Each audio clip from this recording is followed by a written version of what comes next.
Meus amigos, os israelitas passaram 40 anos no deserto, andando de um lado para o outro, aquilo se atravessaria em poucos dias, 3 milhões de pessoas. E Deus estava ensinando eles ali a se comportar diante dele. Tem muitos irmãos que estão nessa situação. E se Deus fechasse os olhos, seria mal. Porque esses irmãos vão se desviar e vão se perder eternamente.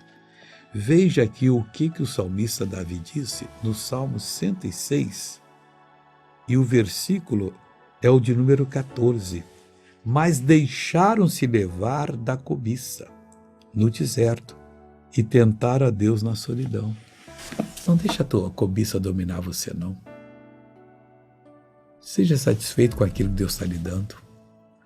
Não tente a Deus na sua solidão. Você vai se encher de coisa ruim. Louve o Senhor o tempo todo e você vai ser muito abençoado.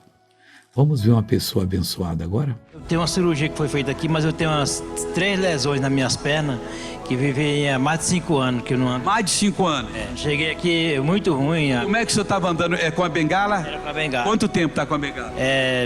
Tem as muletas eram 5 anos, agora essa aqui tem uns 8 meses. 8 meses com a bengala. E como é que o senhor estava andando antes da oração? Põe a bengala direitinho, igual o senhor estava andando, imita. Estava andando assim? Era. Walter é seu nome? É, Walter. Walter, acabou o trabalho. Acabou o sofrimento. Amém? Amém. Anda, homem de Deus, agora.